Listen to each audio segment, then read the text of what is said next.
Still paused.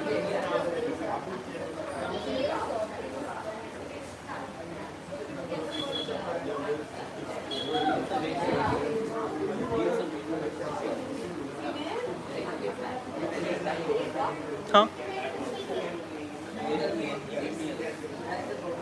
Yeah.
Make sure all your prototypes are kept on the table first, and when you present, you can bring it here and present. Yeah? Demonstrate. It will be time to put it on. Yeah, you'll prepare.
All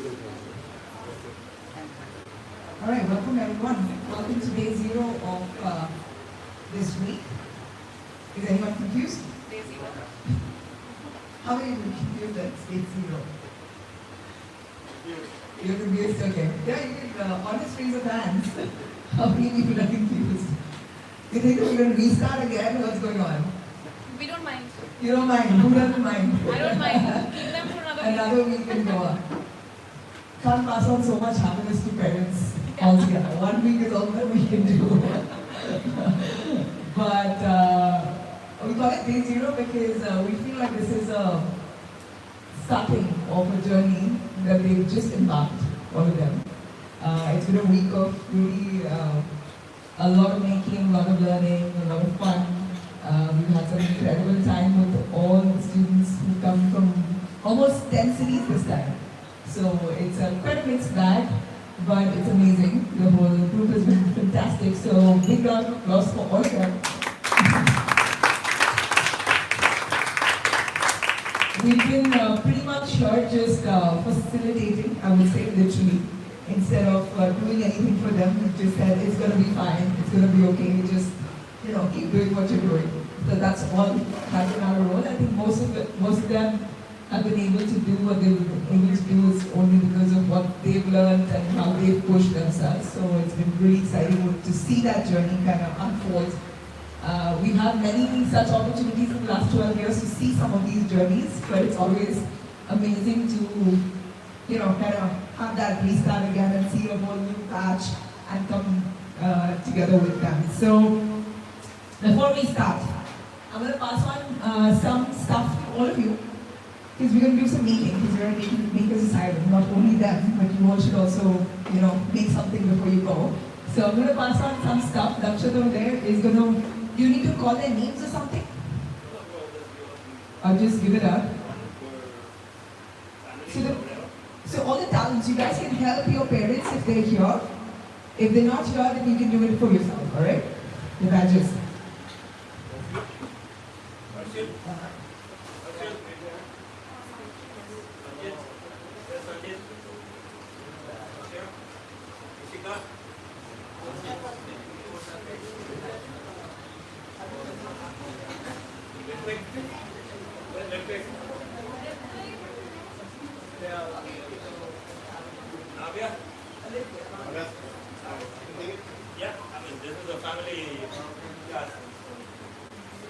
Alright.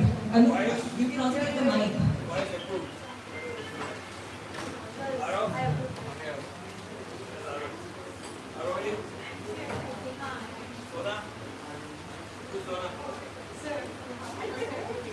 Sona.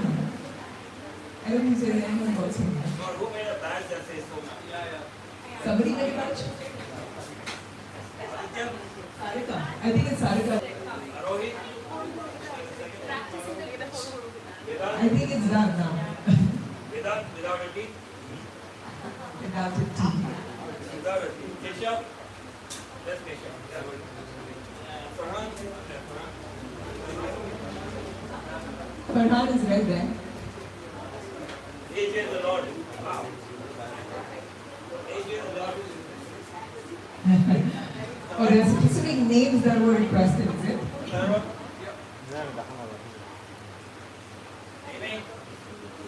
Amy? I take it. Yeah.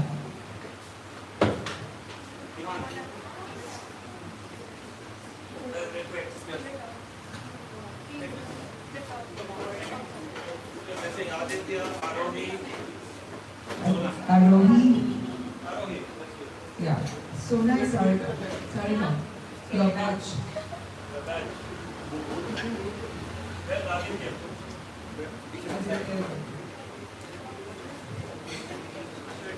Alright. Anu, do you want to take the mic as well? Because I think we just did a little bit of over-facilitation. Yeah, I know.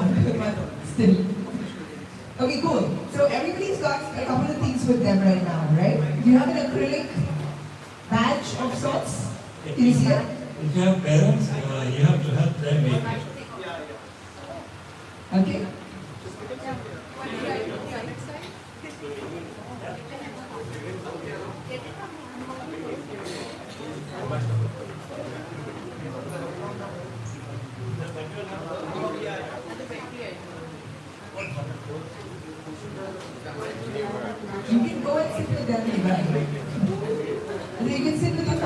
well, just to make sure that they make.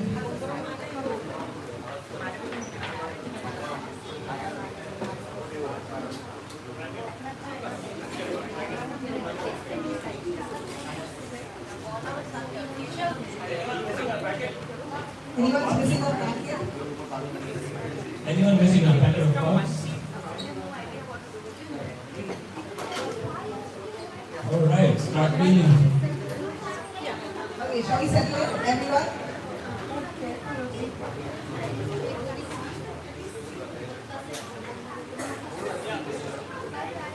Let them just settle in. You guys can, yeah, guys, I have instructions. Please hang on one second. Everyone can sit down for a second. I can take you through the instructions, okay? Don't worry. Alright, so everyone's got the acrylic and you've got a couple of components with you, right? Can you see these components? You have two LEDs. Can you spot the LEDs? Okay, you've got one brass wire, you've got a coin cell, and you've got a laser cut acrylic tag. Yeah, everyone's got it? Okay, awesome. So let's get started. What is the full form of LEDs, parents? Nice. And what does it do? Not the kids. Emits light. How? Okay, you're the engineer. Yeah, How do good. you find the engineer in a crowd? So you don't answer any more questions. Okay. How many of you have lit up a bulb in your lives? How many of you lit up a bulb in your eyes? Lips? Not that one. LED bulbs. LEDs. Lit up an LED before this? Anyone? Raise your hand. Nobody. I mean, you guys have. Haven't you? All of you should raise your hands, right? Yeah, okay, good. Okay, perfect. So we're gonna light up these LEDs and we'll do that with a little fun step process. So now can you see the LEDs? They've got two, first you can actually just peel off the acrylic on both sides. So it should be clear, transparent on both sides. Yeah? There could be paper on both sides. Just peel them off. The extra nails.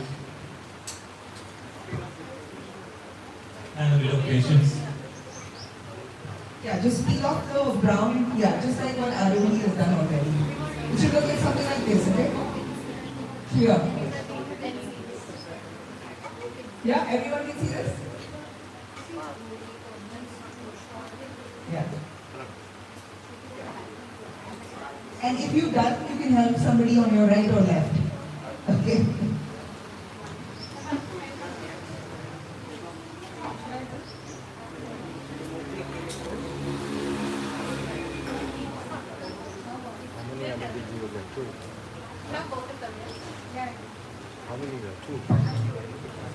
Yeah, if you're done, you can have someone on your left or right to peel the...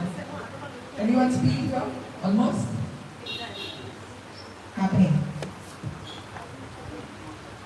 As with everything else we do, we start with the frustrating parts first.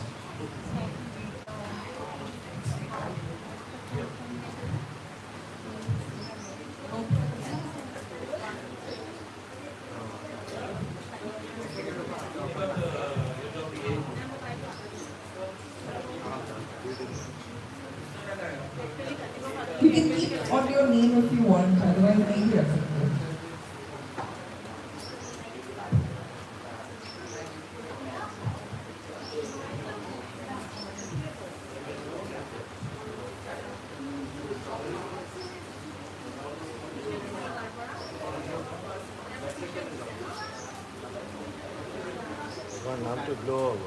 How many of you are done with peeling? How difficult is peeling itself, guys? Then what about like making? That's going to be tougher. What was it? It might be there on the floor, just search for it. You found it on the floor.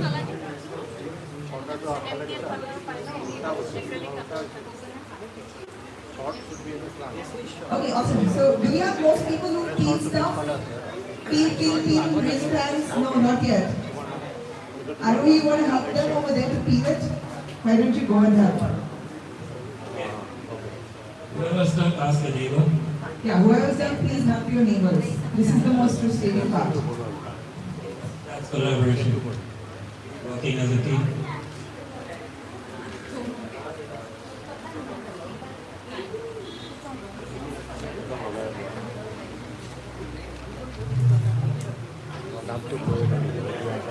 Icebreaker.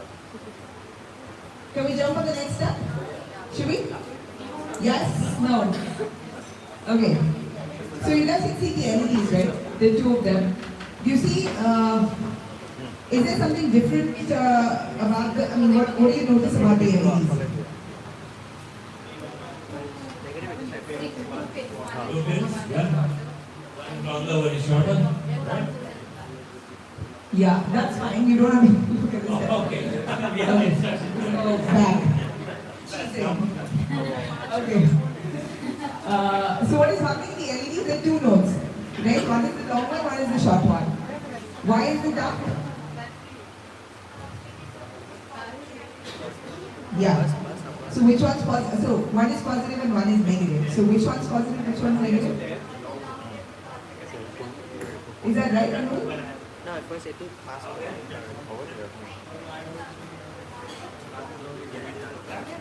Alright, yes. So there's a positive which is long and a negative which is short. That's right. So now what we're going to do is, we're going to take the long side and put it on the back side, I believe. Yeah, basically you insert the LED so it goes inside the These small, Just make sure the legs So are the- consistent. yeah, the legs need to hang. So something like this. Uh, Yeah?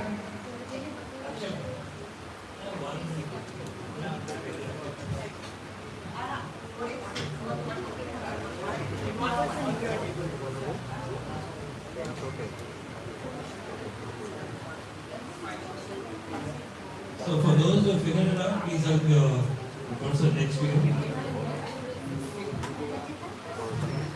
Here is the pins. Good.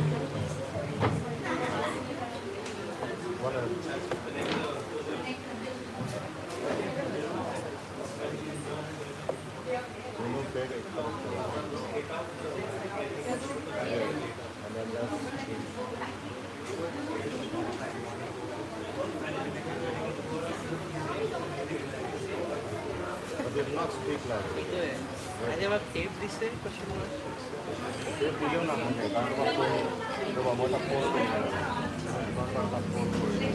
Wait, I think the idea purpose is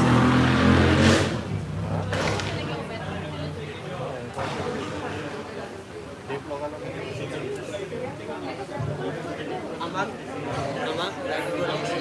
Sorry, so close up my wala this way. And then connect. So, A part से anti हो जाए या फिर correct यानी कि A को सा part Wait.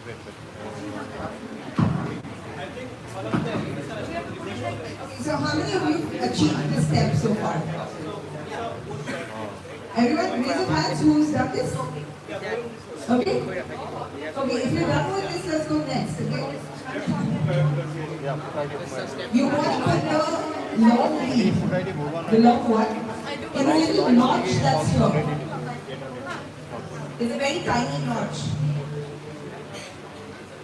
which is right here, at the bottom. I'll show you. It's like this, over here.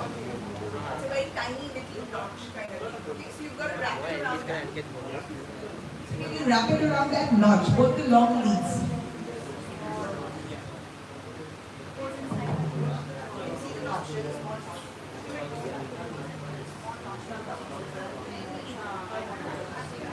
See the notch there? Tape this is. Did you find it? Okay, yeah. You've got to wrap it around that. Okay, just like this. So that it holds, okay?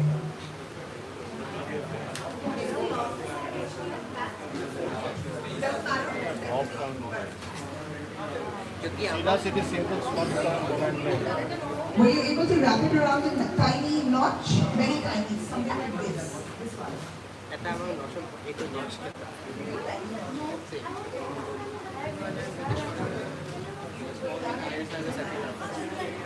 Long के तेज आप short के तो याते करो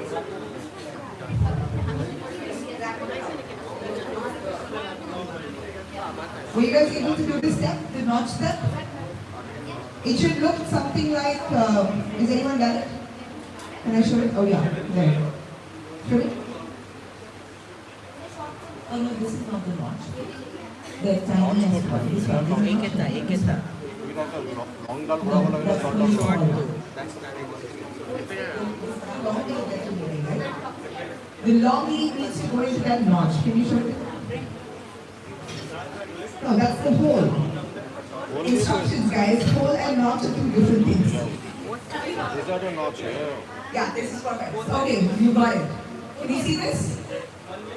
I'll pass it around and please check this out. একটু আগে display Yeah, okay. Yeah, just pass it around and get back. Look at this one.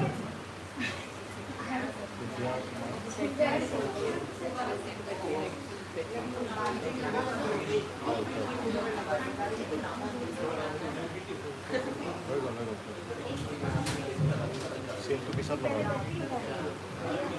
Okay, everyone's done the notch now? Everybody's seen it? Okay, nice. Next step is to put the small leads into the hole now. The tiny holes that you can see. Can you see it? The very tiny holes. Put the sharp lead in those holes and drop it on the other side.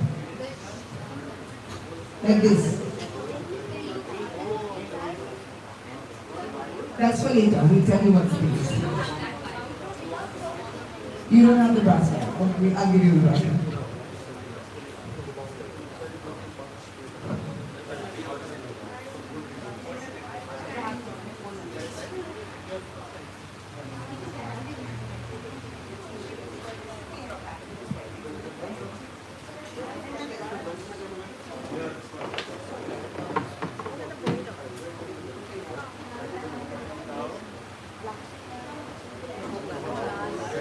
now back side Have you been able to put it in the tiny hole?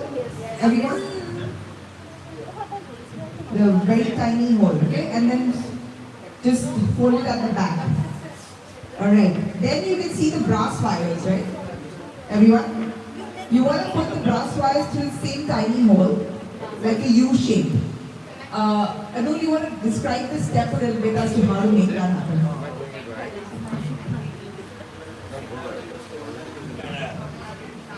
There's a little bit of a design funny thing to how to make the U as well, so that it's perfect.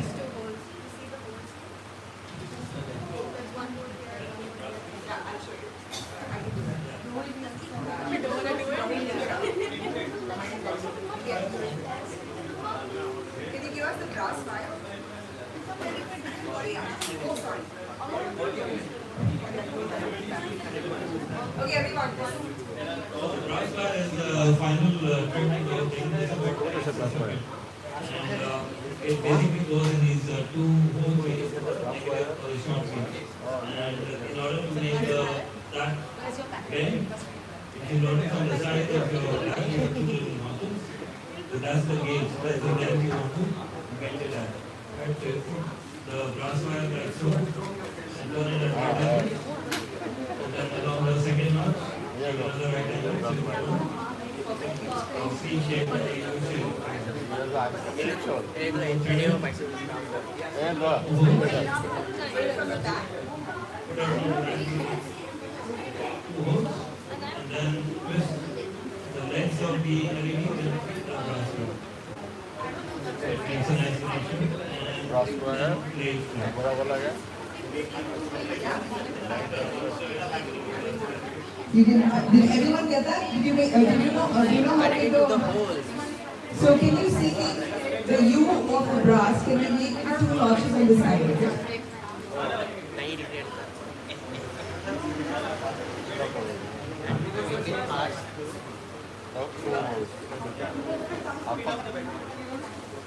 ভগবান মনে হয় animal normal একটু লাগি বলবো Then crossfire 90 वो नहीं instructions follow करो হচ্ছেটা করবো एक था এটা হচ্ছে কি আপনি ঘোরা yes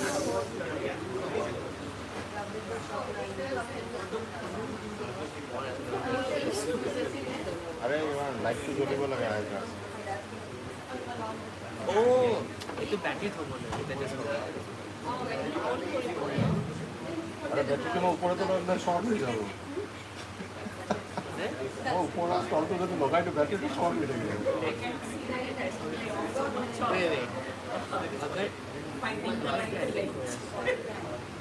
তোমার উদান শর্ট আছে না अगर तो शॉर्ट है इसलिए पिछवाड़े तो बैट है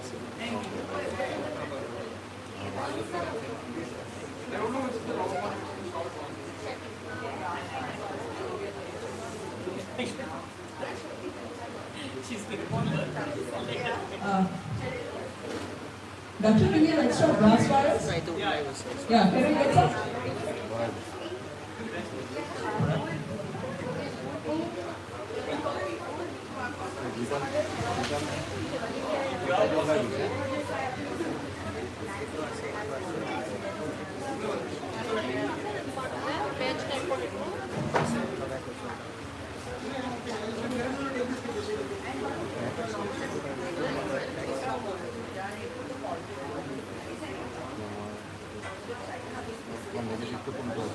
नेगेटिव में शॉर्ट साइड आ गए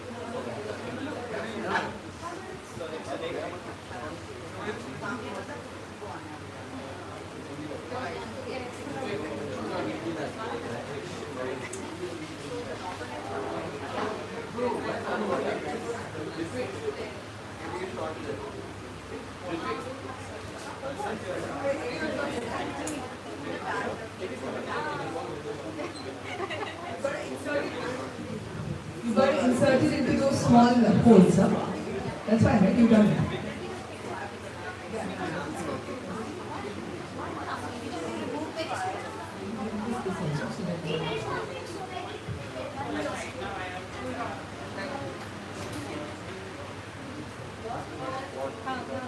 Okay, everyone's at this step? Done? Okay, I can see some gloves.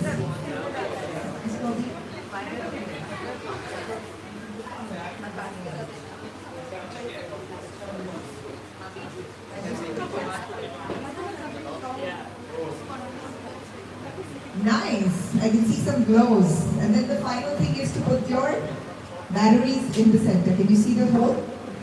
Yes, just put your batteries in the center and it should start glowing soon.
Can I see some blinkies?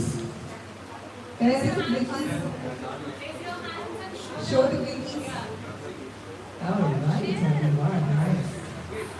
Can you see that over there? There, I can see some blinkies here. At the back, do you guys have it? Not yet. Oh, there's some blinkies here as well. Awesome. Alright, so how would you stop them to blink? How would you stop the blinking? You know the answer, I know. Take the back.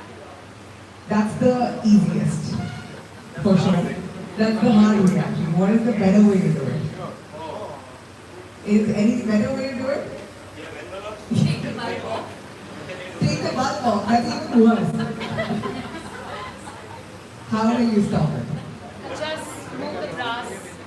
Yeah, you Lift can. the brass Yeah, up. you can do that. Or you can put a piece of paper behind the connection and it'll break the connection. You don't have to. Yeah. Okay, that's your switch. Awesome, great everyone. Hope that was fun. Okay. Alright, now onwards to the actual part of this open house.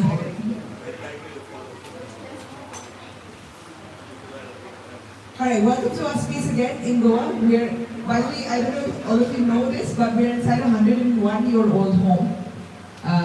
It's 101 years old home, this place. So it's truly heritage. We also feel like somebody actually designed it to be a makerspace 100 years ago. So, and we found it, so it's very serendipitous. The name of this village is also Moira.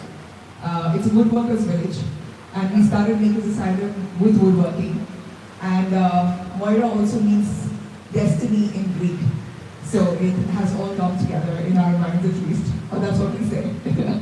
But the story of coming to Goa, it was actually quite fascinating as well. We were doing a lot, I mean, eventually, I don't know if you've ever told the story to them. Maybe he did in the tour, but I'll talk about a little bit of the story and then we'll come to what has happened this week. So actually we started, Webber started Makers Asylum with, and it was back in 2013. He just moved back from Boston.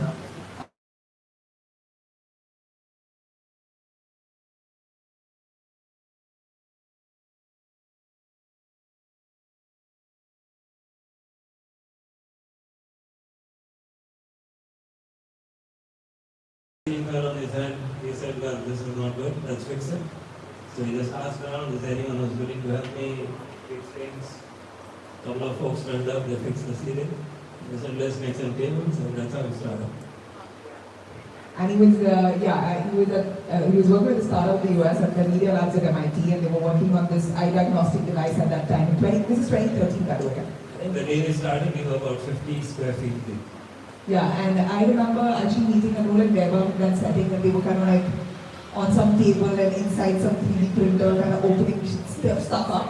And I did engineering from India, and I was like, oh my god, I absolutely was very, I would say, really envious of the fact that they were so hands-on with what they were doing, and really like ashamed of myself that I did not know any of that. So it was really beautiful. So it started off in a 100 square foot garage like that. Then we got kicked out of 7 spaces in Bombay, moved quite a few times, and eventually we had a pretty large space, about 10,000 square feet in Nandeli. It started in Bandra. But every time we moved, like the space kind of grew, the community was growing. But in 2020, of course, we all know what happened, the pandemic. So at that time, we were actually using our space to do a lot of relief work. We were making a lot of products for like healthcare. We were doing a bunch of stuff at that time. So we were also able to make about 1 million face shields in 49 days of the first lockdown, and we made oxygen concentrators later. So there was like a different story that was going on. But in the middle of all of that, we decided to move to Goa because we had to like really downsize our space. Instead of kind of like doing it in Bombay, we thought it would be fun to do it in Goa. So we literally moved with 4 trucks worth of stuff and our entire team.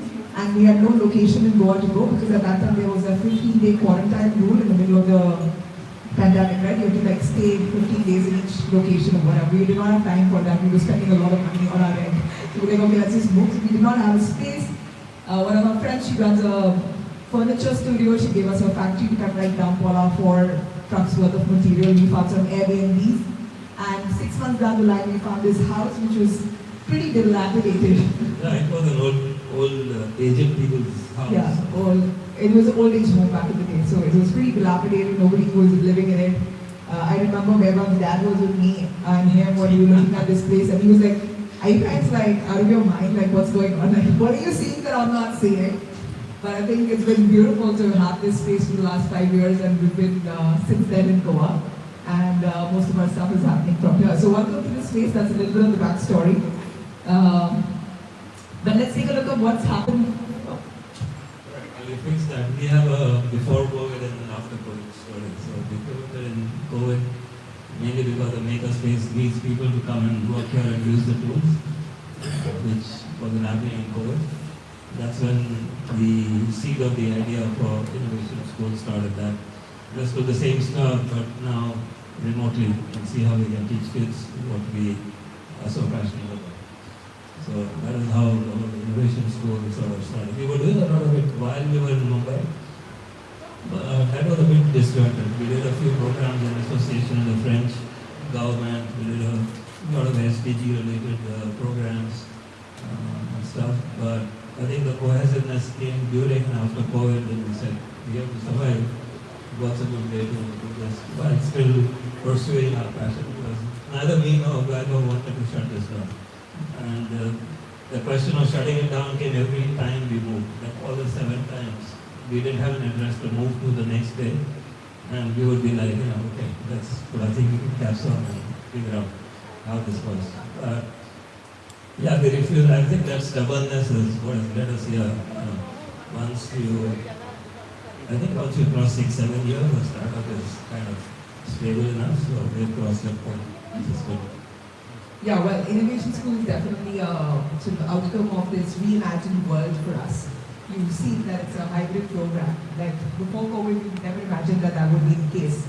But now we can only imagine it to be in a hybrid setting. We've got, but I'll come to all of that maybe end of the presentation. We'll go to the look at what has happened so far this week. So, you guys remember day 1?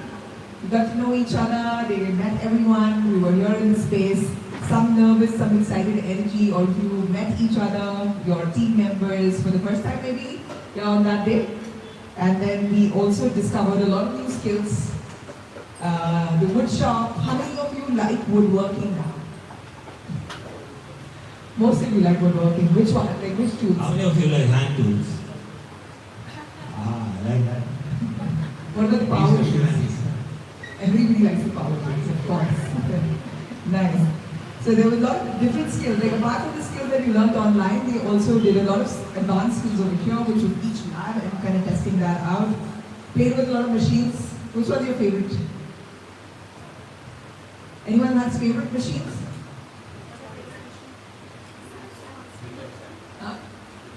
The drill machine, nice. Anybody else has favorites? The bandsaw. Oh, nice. Bandsaw is quite popular. Yeah, bandsaw is quite nice. Who likes the laser, the Death Star? Anyone's laser? Okay, yeah, 2, 3 of you like laser. Okay, nice. So each machine also has a name, by the way, so that they all can communicate with each of them, feeling like they're comfortable. Discovered more tools, of course. Explored a bunch at the space. There was a lot going on in the last 7 days. Explored more. You can see. Had a lot of fun. You've vandalized our backyard as well, some of you. We have that in action also, by the way. Whoever said that they don't know who did it, we know who did it, so don't worry, okay? But that's fine. We can repaint the walls, that's not a big problem. And then there were a lot of moments of frustrations and confusion. Anyone remembers that? How many of you were frustrated through the week? 1, 2, 3. I thought it was 100%. Yeah, there's almost 100% on that. A lot of frustration, a lot of confusion. But a lot of fun as well. We did a board game night. Some of you were there in that. Had the community come in. Apart from, of course, all of us, there was also folks from the community in Goa who were joining us. It was a really fun night with pizzas and board games. Met some amazing mentors. Oh, nice. We've got almost everyone's pictures. But big shout out to all our mentors, by the way. I just want to quickly identify them. Of course, starting with the head mentor, Anul. Thank you. Never's unfortunately not here, but yeah, he says hi and he'll see you guys soon at some point. But Beva was there. There's Fendel at the back. Anybody remember Struggle? There's Vihang over there. Vihang was amazing with all the students. There's Dakshat. Where's Dakshat? Yeah, there you go. There was Gunjan, there was Archit. They're not here right now. Karan was And there. Gunjan, they're missing Gunjan. We're missing Gunjan now. So there were a lot of amazing people that they've also met who are passionate about what they practice and who try to bring in folks who are really passionate about what they do so that they're able to pass that on to, what these guys can do as well. So, plus our team, of course. Annette is there. She was helping them out through and through. There's Charan. And she's calling you Grocer. And these guys also calling you Grocer. Oh, Siddharth is like official name. That's Charan, there's Simran, I can't see her, but she's also there. There's Soman at the back, there's Vishwendra. There's of course Arjun has been feeding them. And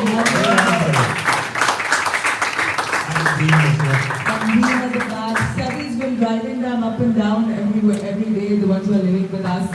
So yeah, there's a whole team that's been behind this whole series. There's Soman behind over there as well, recording a lot of content. This is recording stuff. Yeah, so that's a little bit about what happened, and then all of them have made something exciting that they were very excited to present. So that's TT Rex, Aqua, Simba, they're going to all talk about their presentation. Aqua Charge, Paw Patrol, Strident, and Resonance, guys. So we're going to get started now on your presentations. You know the order, right, everyone? Alright, so let's see what they've done, what they've built. Aqua Charge.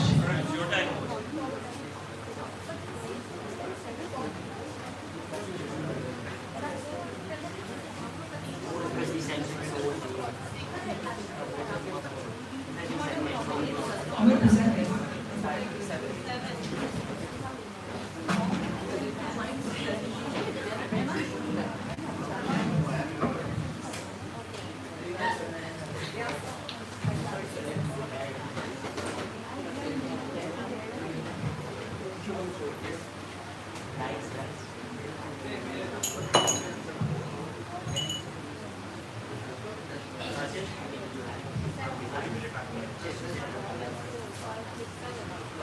Okay, great. So I want all of your attention, please. So yeah, good afternoon, very good afternoon, all of you. This is Arohi, he's Vedant, and this is Ishika. We are Team Aqua Charge. So before we start, I have two very simple questions for all of you. Okay, so you can raise your hand and answer. So how many of you drank water today?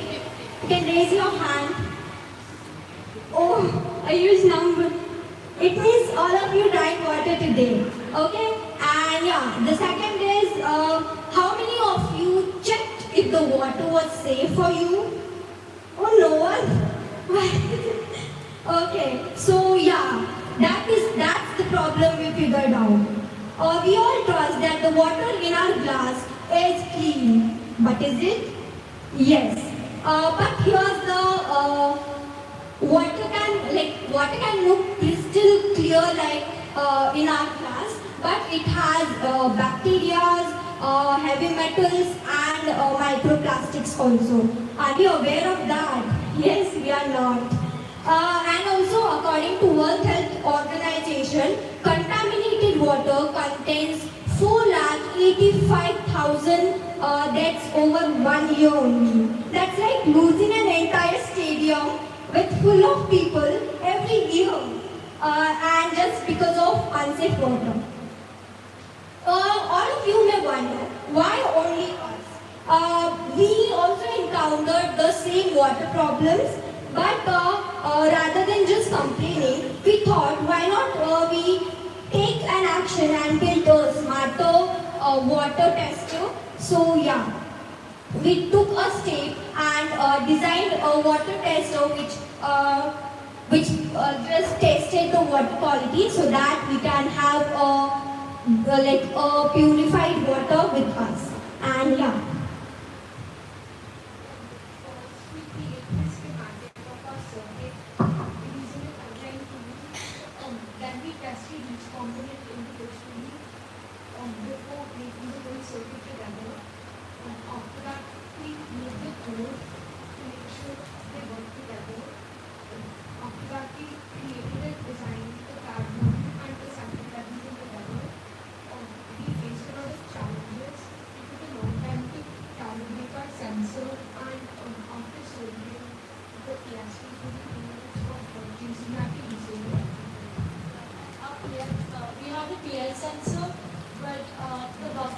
connection which we got was damaged.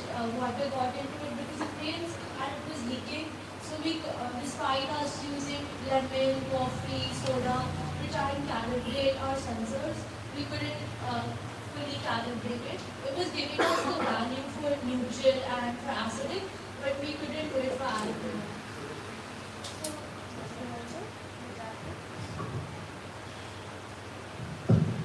So our team thought that why can't we give the dirty water a report card before we drink it? That's how we built a smart water quality checker. We used a TDS sensor, which is basically acting as a water detective to analyze the quality. When we have a sensor and a OLED, the OLED will give you the values just like the scoreboard of the game. And my favorite part is the LED light, which changes color according to the value. So if we put it in salt water or any dirty water, and we press the button, it will change to red or pink, and it display the ppm value. So it means that you cannot drink it by any chance. And if we put it in clean water and press the button, it will give you a yellow light. That means you're good to go and you can drink it.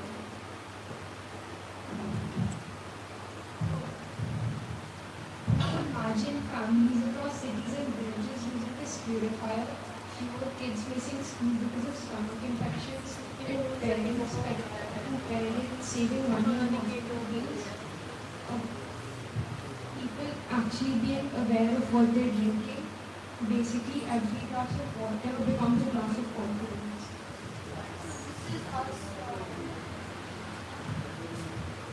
So this is the video of how it works, and we just showed it to you.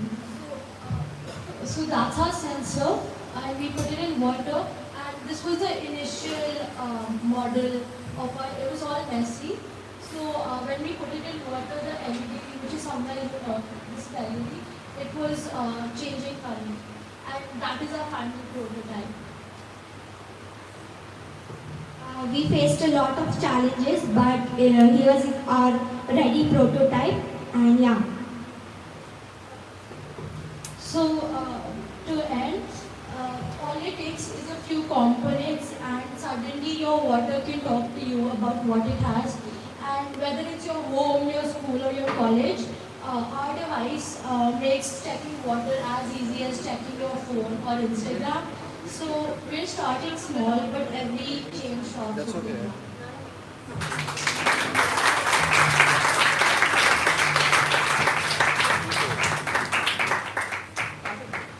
If you have any questions for them,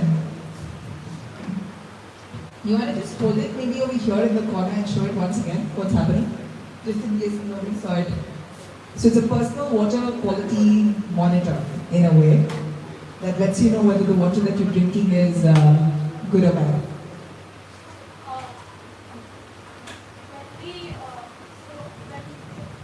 So this is okay. So this is our model, and we have two kinds of water here. One is clean water and one is dirty water. So if we put it into dirty water and we press our button, the LED light color changes and it will display the. Right now it's 311.3 ppm. Safe one is between 25 to 150 ppm. So when we put it into clean water, the value will take a minute. It's 61.9 value, so that's safe to drink. Nice. Alright, any questions for them? Anything? Okay, we don't have questions, that's great. How do you sense the videos? How does it make Where should open it and show it to them what's inside?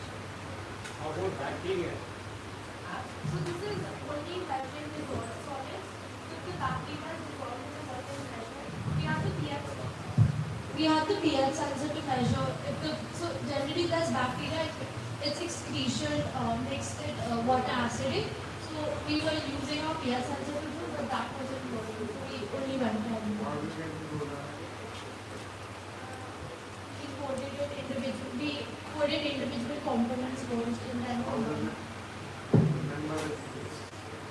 It's not. Whenever we press, so it's taking continuously on our laptop, but when we press the buzzer, it's not taking colors.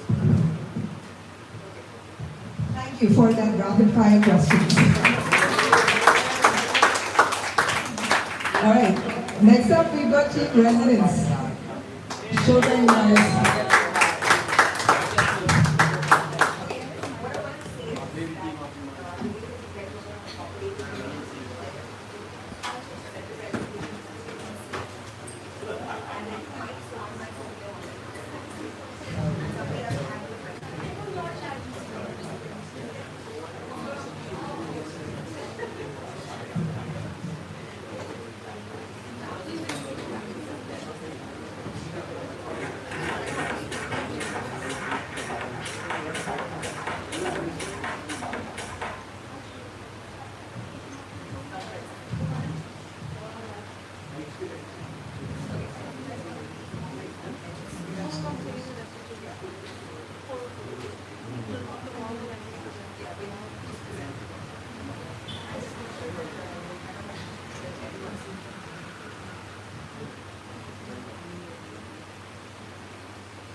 Right. So it's moments like these where there's high energy, the beats are going good, and all the crowd is dancing in sync, right?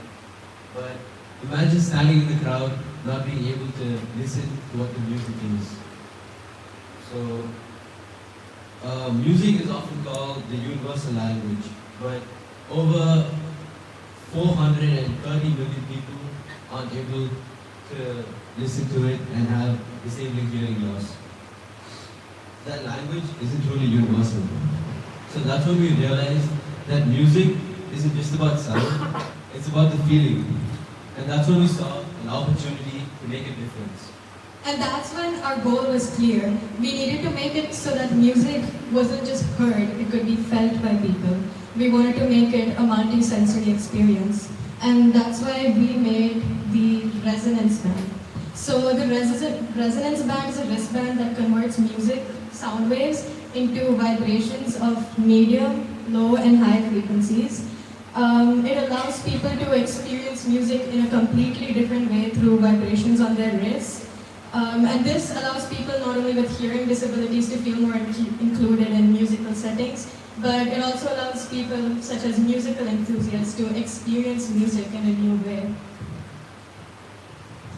The possible uses of this project could be for people with hearing disabilities and people music enthusiasts who want to experience music in a different way, like you said. And another iteration of this could be for concerts and clubs where the band would listen to the music around and their vibrations based on that.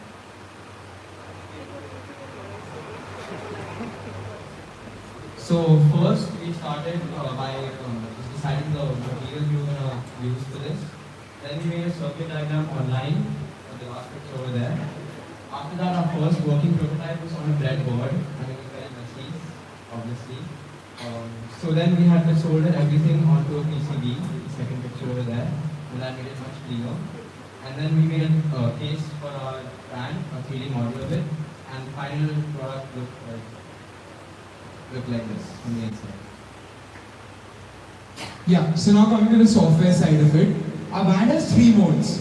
First, relax. This is made for people who just want to hear some calm music, who just want to chill, who want to unwind down after a long day, you know. Next, we have live. This is for people who want to hype up. This is for the ragers. This is when you want to hear music, when you want to feel alive. Lastly is breathe. This is made for those moments that you want yourself. What it does is basically, it pulsates in such a way that it promotes your breathing. It tells you to breathe in, hold, and then breathe out. Relax.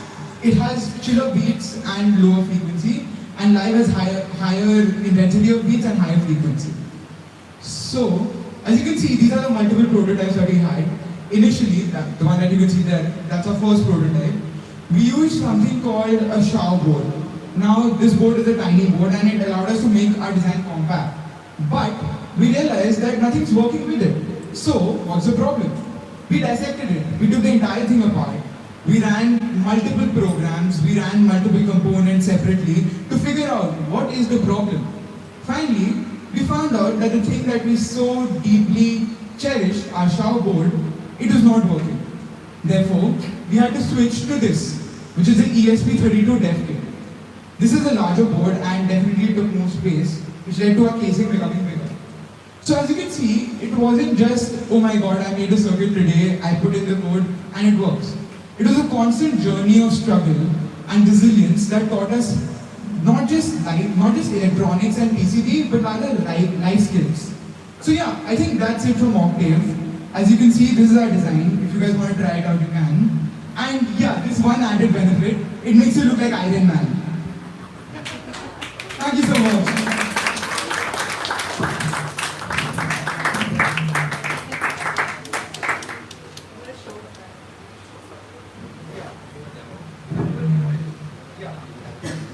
Currently, there are 3 songs loaded in, and only one of them will play. But the one that's going to play is Bad Guys by Billie Eilish. Yeah, so if I go around, this is a motor which is representing the bass. You can just touch the motor, it won't short you. So, we run something called FFT, which is a mathematical algorithm which converts frequencies into vibrations. So actively, it's converting frequencies between 0 and 200 Hertz into vibrations and displaying it in this motor. So we also have an OLED screen, which is obviously giving you a piece of branding because marketing is important, and it's also showing you the progress of the song, what percentage of the song has passed through, and something called PWM, which determines what's the intensity of the movement. You guys can try it on after. Anybody else? Okay, awesome. Great job, guys. Thank you so much. Any questions for them? Are you using bone conduction? Bone conduction? How do you, when you say you can feel it? So what is like, you are going to feel it, can you feel that through bone conduction? What sensory? So basically we use coin motors which vibrate based on the beat of the song. So the vibrations sync up with the song and allow you to, feel the beats within. Ultimately, the vibration has to be converted into a sensory experience for the user, right? So how is that vibration going to the mind as a signal?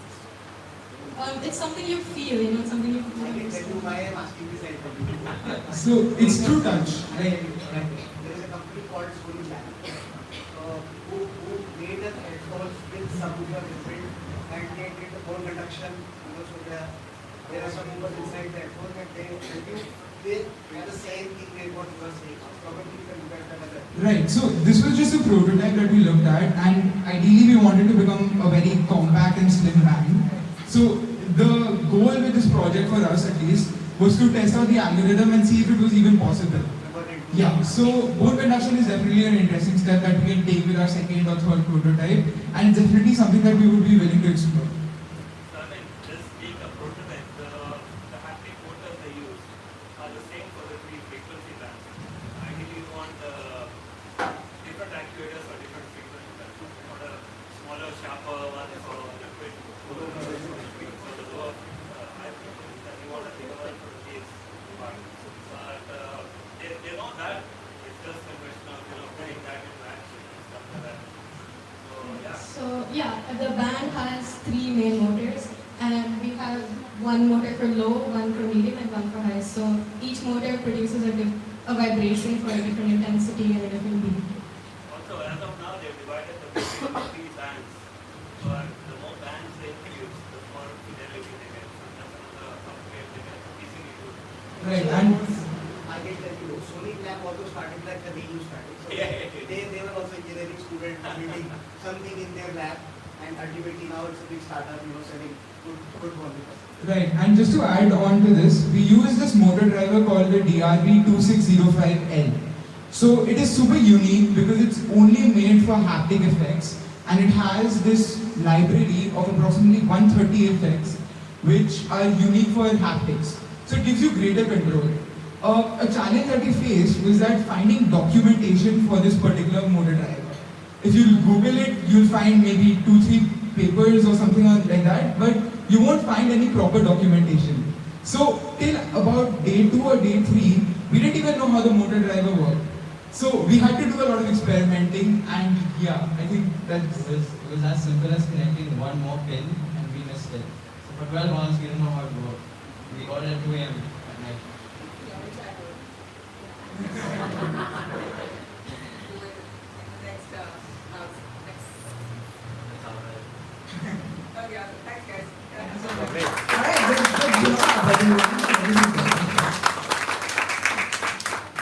Great job. So, I mean, it's been pretty much from ideation to making and building from scratch. So, I mean, 7 days is not enough to build a product, as you all know.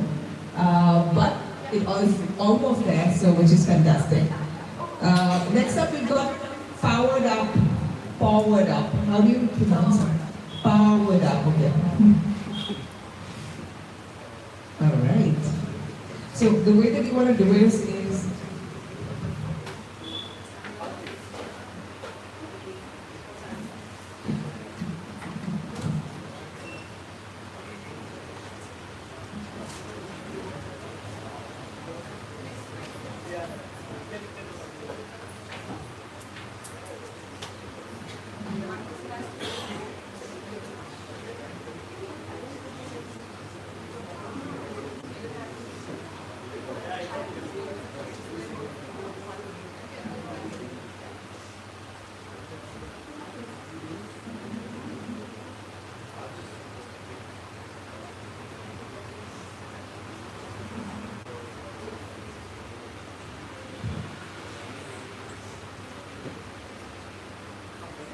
Hello, I'm Aini. I'm Navya.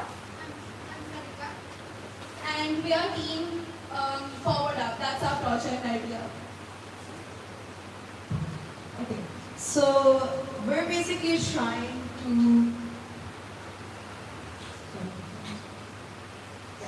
We're basically reimagining mobility one paw at a time. So have you ever seen a dog that's running around and it suddenly trips and falls? It's funny, right? But when we actually find out that it's because the dog has a missing leg, it's no longer funny. It actually becomes a real problem. So we are making a smart prosthetic bionic leg for dogs. It adapts, it balances, and it moves naturally according to the dog's movement. But what's the problem? Every year, lots of dogs, they lose mobility due to accidents or birth defects. An existing prosthetics are either super uncomfortable or they're just really awkward, which makes dogs look like they're auditioning for a robot dog competition. So we knew that there had to be a better way. So we were basically inspired for this project when we saw a stray dog running and it was struggling to walk because it had a lost limb, and it basically sparked our mission to create something that's accessible, functional, and can actually help dogs. So meet our paw prosthetic. It's lightweight, it's comfy, and it's shaped like a paw, so it moves naturally. So it moves naturally, so your dog can chase around balls, zoom around the park. Right. But for making this, we have two main components: the tech and the CAD. So Sarika will explain the technical aspects of it. Okay. First, 2 MP sensor, ESP32 servo motor. எதுக்குன்னா நம்ம நாயோட front and back மூவ்மெண்ட்டுக்கு நம்ம sensor set பண்ணிருக்கோம். நாய்க்கு ஒரு மூவ்மெண்ட்னா அப்போ கரெக்டாக இந்த இடத்துல மடிக்கணும். அப்போ நம்ம சென்சார் கரெக்டாக இந்த இடத்துல சென்ஸ் பண்ணி மோட்டர் படுக்க வைக்கும். Yeah, so basically what we have are two MPU sensors that are actually placed on the other back leg of the dog. So it's getting the information from the functional leg and it's actually doing the opposite on, let's say, the left leg, which is our prosthetic leg. Because they're antagonistic pairs, so they So we basically have two MPU sensors, which are basically accelerometers plus gyroscopes, so they're measuring angle and coordinating the XYZ axis, and on the basis of the code, and obviously with the assistance of the microcontroller and servo motors, it's being replicated on our prosthetic leg. Okay, so the second part is the CAD model, which I designed using Fusion 360. And we went through a lot of stuck with this one. And I built a CAD model by using multiple revolve joints so they can move freely in one direction. And it has a compact design so it can fit the horns of both the servo motors in. So it's just inside one prototype. Yeah. But making this wasn't really that easy. So we'd spent a lot of time, especially our CAD legend Ivy Mohan here. She'd spent almost 2 weeks making a CAD model that looked something like this. It looks pretty good, right? But he didn't really think so. Yeah. Thus, I think on the first day we got here, we were immediately told that this doesn't work. So Amy, through a lot of questions, came up with a new model. So this is our final model. Both of these combined make this.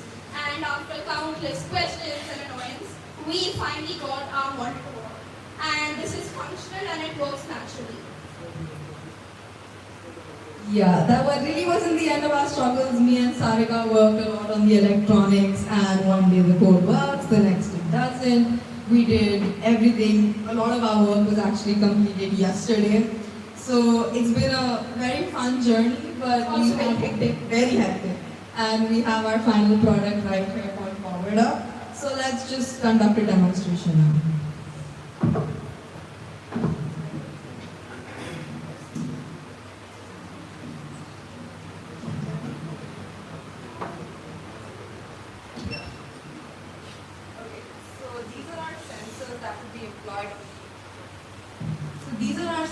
That would be employed on the other side. They will conceal it down. And basically, as you can see, as I'm changing the angle, the leg is also moving. In opposite direction. Yeah.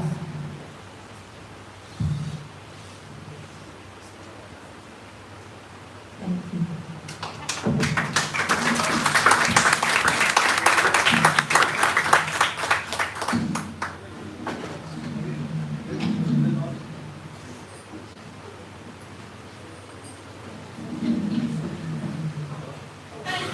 All right, thank you guys. Amazing. Any questions for them? Yes. So that's practically part 2. So for now we've got it functioning, which I think is itself a very big achievement. The next part will probably be working on its aesthetics, making it comfortable, add some fabric, a cup maybe out of rubber or a harness. Every product has like a lot of prototypes. So obviously this was the first one. We had to focus on functionality. We had to focus on functionality before aesthetic. But yeah, the next parts will be making this so it can fit on a dog. Thank you. Good job, guys. We just got it working in the wood shop like 30 minutes ago. So when Amy came here for the first day, she said, can we go to the shelter and get a dog? And I was like, what are you trying to do with the dog? I was like, we want to attach the prosthetic to the dog. And I said, what makes you think the dog is going to form it? Let's just make a demo for now. And I shut down that idea. Hence that photo. Okay, they wanted to go to a shelter dog, not even like their own pets, so that's like next level cooperation needed. But anyway, all's well that ends well. Next up we've got team Aquasimba. Are you guys here? Okay, amazing.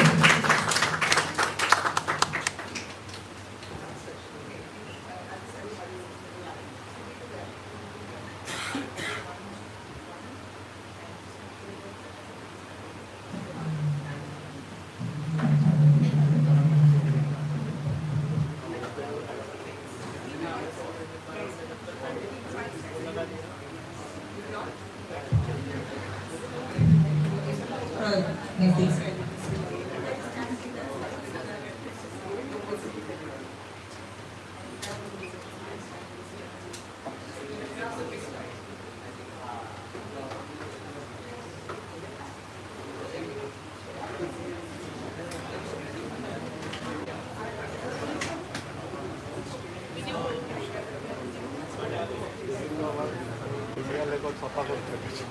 So, good afternoon everyone, we are team 2 and the project we have made is Aquasimba, the river cleaner.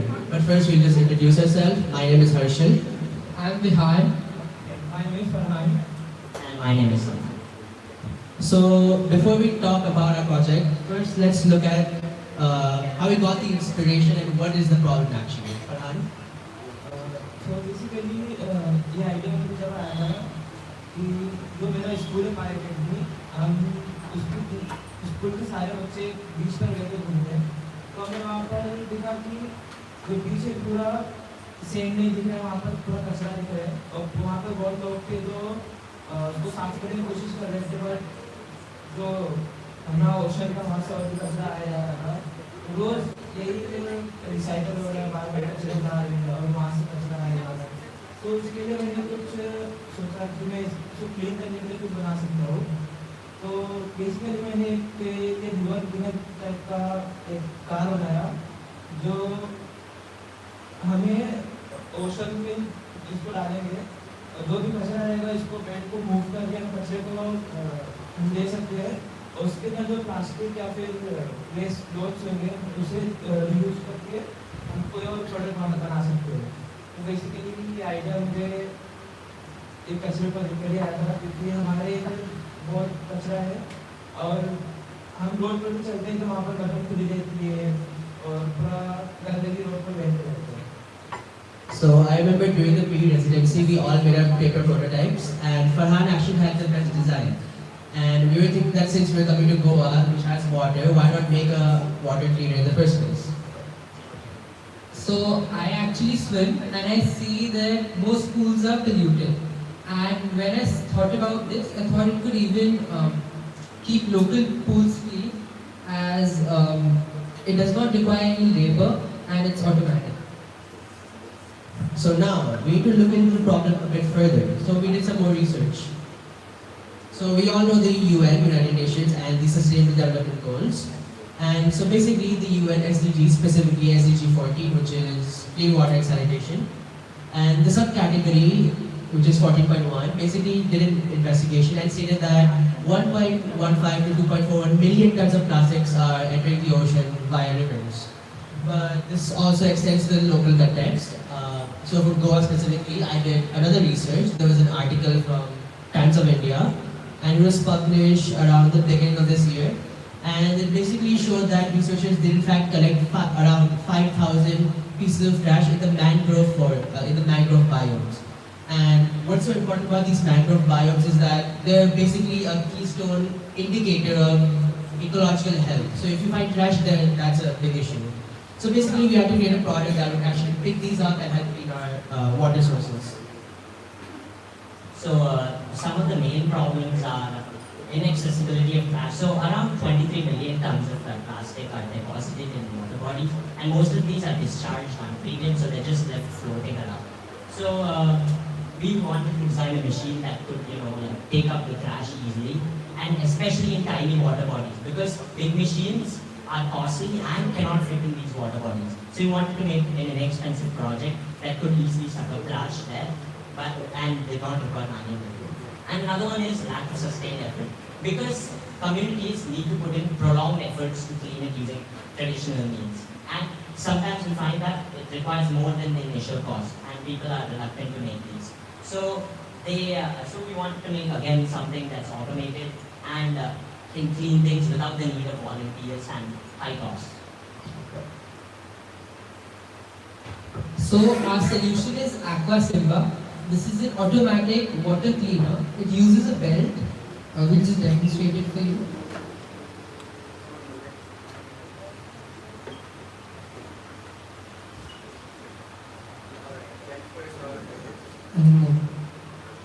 So it's got motors which can go both forward, backward, left and right. So it's automatically controllable using IoT, and our belt system can pick up heavy pieces of trash from the ocean, which will mainly be plastic. So imagine this is the water surface, and basically trash float on the surface, right? So what you have to do is insert the trash. I'll try it out. And 3, 2, 1.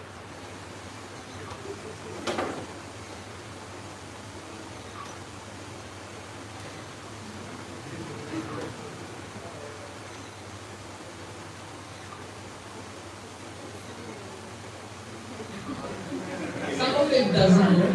We fix that in prototype number 2.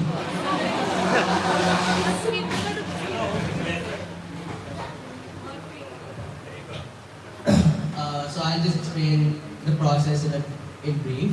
I remember Charan sir was after us making our GitHub documentation and everything, and I'll summarize it right here.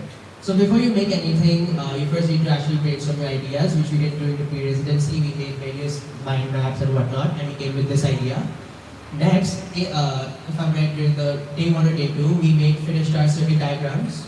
Oh, around day 3, we finished our circuit diagrams, and basically make the circuit over here. And the main problem was we make the circuit diagram using Arduinos. Now, Arduinos are quite simple in nature because they only run a simple code in one loop. So back then, with the microcontroller being the Arduino, this board was just moving forward. It wasn't turning left, right, back, whatever. So basically, we had to change it. We had to remove all the connections and change it to ESP32. So now, what's so special about ESP32? It basically has two things, a Wi-Fi module and a Bluetooth module as well. So basically, if you were to add some code, make a dashboard, so in this case my phone, and then you can basically run some code and make it operable through Wi-Fi. But the only problem is it only works if they're both connected to the same Wi-Fi, in this case Maker's Asylum. But we'll figure that out later. And after that, our second problem was making the main body as well. Now, all 4 of us aren't CAD experts, so what we did was... How do we solve the power problem? Since you'll be putting it in remote places, you need, as a second step, are you thinking of some bit of green power to power it? First of all, are you talking about this? Yes. That's the thing. Just this morning, our battery ended up discharged, so we ended up wasting money basically. Because I actually bought the materials. And of course, for today's demonstration, we have plugged it in over here. That's it. And what is the second question? No, when you will deploy it, when you move on to the second phase, are you thinking of powering through a green power? Like green power, whether you will use solar or use something else or wind? That is another good international idea. Thank you very much.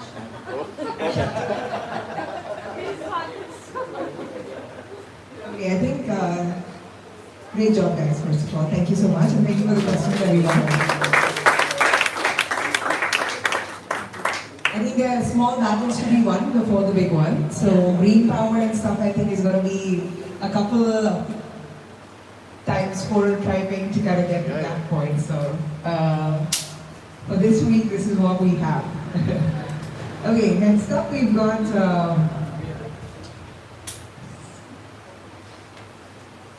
1 second. Stride it. Yes. Yeah, I'm just switching it.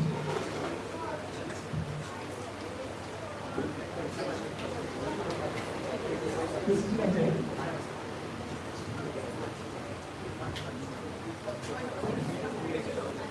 Okay, the way we're doing is that. No, it's fine.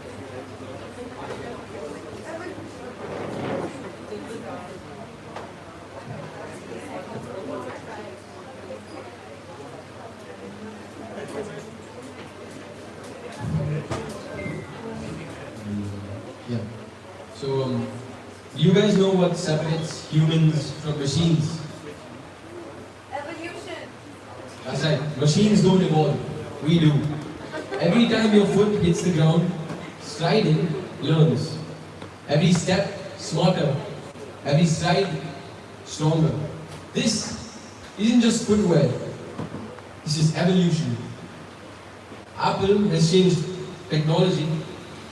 Tesla has changed cars. We are changing movement from the ground up, literally. So,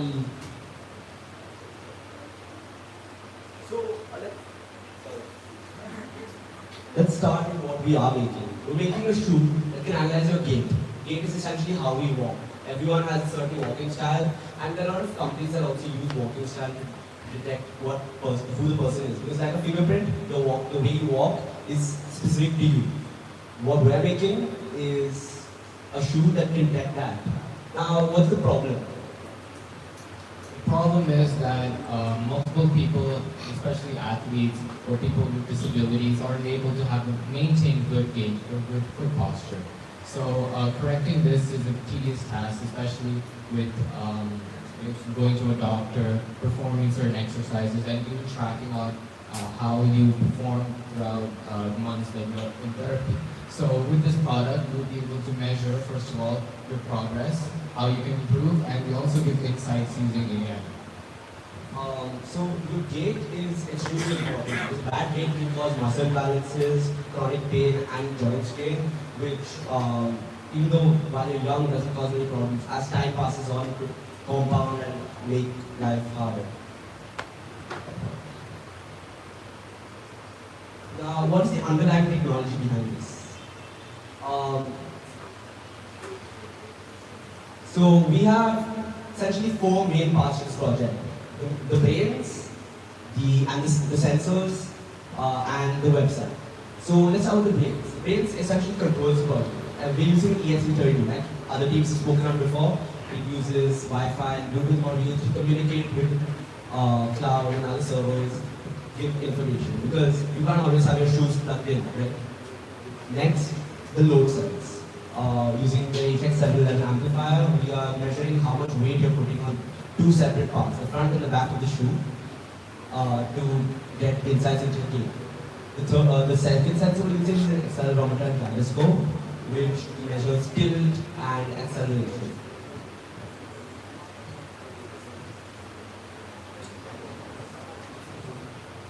Yeah, so this is a kind of like a model of how the sole of our shoe looks like. So we have 2 load cells in the front and 2 in the back, and they're both connected to ESP32, and they also have 2 amplifiers to boost the signal to actually give data towards the ESP32. So the pressure sensor in the front will measure how much force you output using your toes, and the ones in the back are near your heels.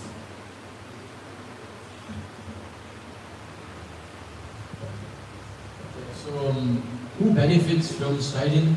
It's usually people like athletes, and there's also this specific use for people with diabetes. So my grandmother, she has diabetes, which actually causes nerve damage, and you often can't feel pain, or you can't really feel your foot very well. And so what sliding does is it measures the data, like the pressure and stuff like that. So it can detect abnormalities in an early stage and show to the user.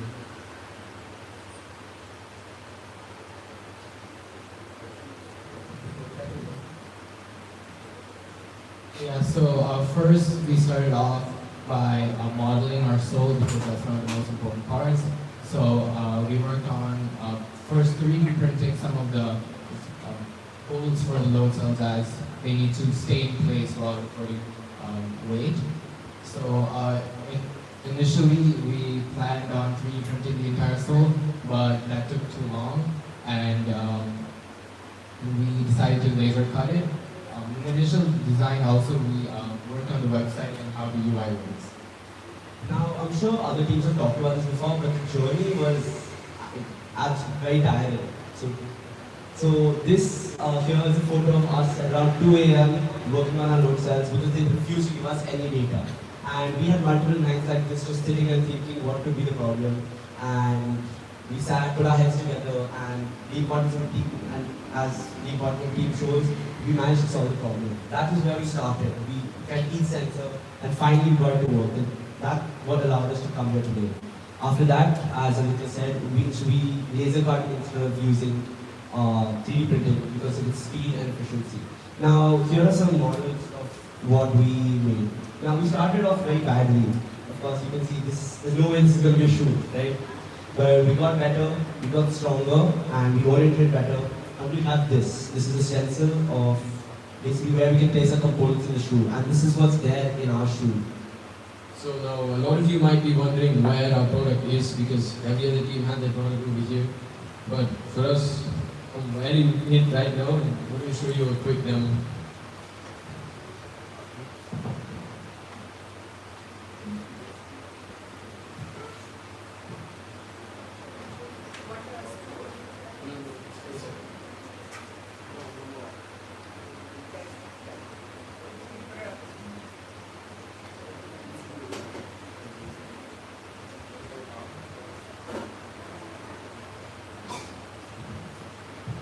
we have, we're just showing you the data we're collecting. So the idea behind this is that though there are a lot of doctors who can give the right medical advice, the data is not always easy to collect because unless you're going for an expensive professional examination at a gate, it's not really accessible to people who need it the most, right?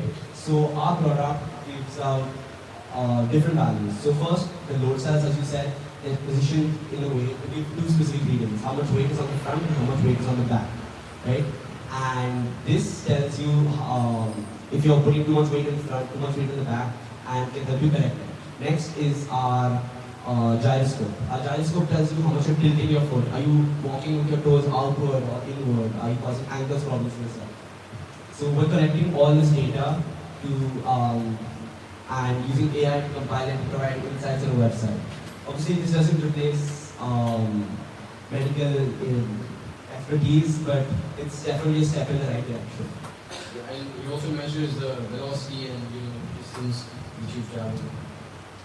The good perk of this is that it's also one of the most accurate step counters you can come up with. Yeah, so the MPU contains the gyroscope as well as the accelerometer. So it measures the acceleration in the XYZ axes. So to find distance, we need to integrate the acceleration twice to get the distance. So that's how we can calculate how far you walk. Also, using this data, we can calculate how many steps you have per day and how active you are. So it's not just measure your gait, it can also be incorporated other elements like how many calories you burn, which could be implemented in our future prototypes. So it can be not just something measuring your gait, but something which can measure your overall health. We do have a website. So, I mean, I hope most of you understood what Aditya said because he's been our man behind the computer. He spent at least a whole day coding, like probably 24 hours coding. So half of what he says, most of us don't understand, but he definitely has the brains to back it up. Yeah, so first I'll start with the website. So this is our homepage. No, so we are hosting this website locally. So it's not a website, but if you're connected to my hotspot, you could be able to view it on your phone. Yeah, but I'll have to I'll think of it at a time, but I just can show you. So our dashboard first shows the distance, how active you are, and it also shows a graph of different pressure points in the shoe. As I can see during our trials, our posture was slightly outwards. Just showing data that we collected while testing the prototype. Now, along with, while we test it on other people, we will collect more data and make the AI smarter and more reliable. Yeah, so there's also pages with your pressure, your ankle alignment, and lastly, we're using DeepSeek to create AI insights based on the data that we collect. It just loaded now, so it says that a good gait could be improved by measuring your posture and going to a health professional, practicing certain exercises as well. So let me talk a little bit about the code and how we made this product. So we have load cells like we mentioned before, which uses data on the pressure. We have the MPU, which has the gyroscope and accelerometer. So all that data is going inside the Arduino IDE, and we are basically displaying it or connecting it to, I could say, to a JavaScript code which hosts our website. And yeah, this is basically most of our coding aspect of the project. Yeah, so you guys know what I see? I see hospitals ordering this, I see athletes training with this, and I see your data predicting your next injury before it even happens. And I see you people walking into the future one smart step at a time. Now, tell me this, are you going to keep walking blind? Or are you going to slide with us? Thank you.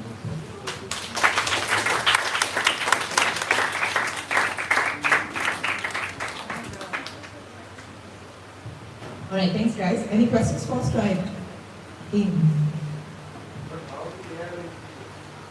So what happens is, I think Aditya can explain this better, but the data is collected using the Arduino IDE app, and then all of that data is saved to a CSV file, And using the DeepSeek API key, we ask it to provide information and probably and insights on the data.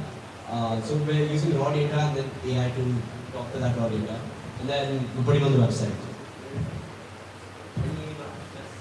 Just a comment, maybe I think about Parkinson's patients. Yeah, definitely. There could be potentially a bunch of health diseases that could be potentially tracked as well. We had a prototype that we did in Paris, which is the diabetes, which you guys saw as well, right? Are you thinking it will be like an insole which one could potentially put in any shoe, or it could be like the whole shoe? So as of now, we don't have any. Think about it. Yeah. So as of now, we just have the sole. So this is the actual smart part, and screwed into the shoes. Potentially, if you have to, we can remove it and put it into another shoe. But in the future, we are trying to get an insole. The problem is, though insoles like this exist, we want to reduce the cost as much as possible because the tech is not fulfilling its function unless it's accessible. Anyone else?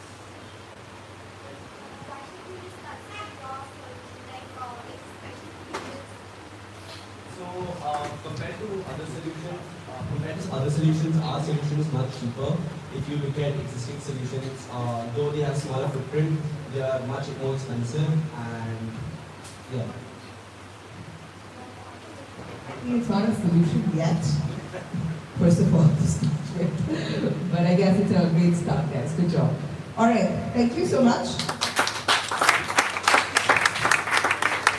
Next up, we've got to the. Is that what you guys are called? I don't know. What's the? I'm on top of the next team. TT Rex. Okay. That's the last team, by the way. So. Okay, so.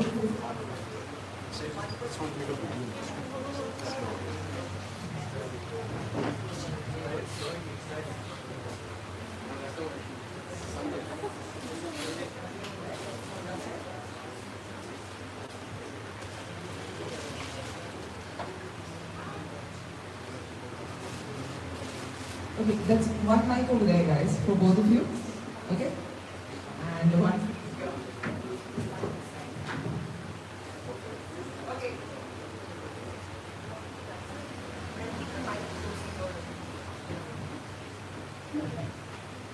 Hi everybody, we're Team Sokitron and this is our project.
And we want to get them to an entire consecutive.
Yeah, 5 o'clock they have. So 5 around 5 o'clock they have to get to start at no like around a bit after.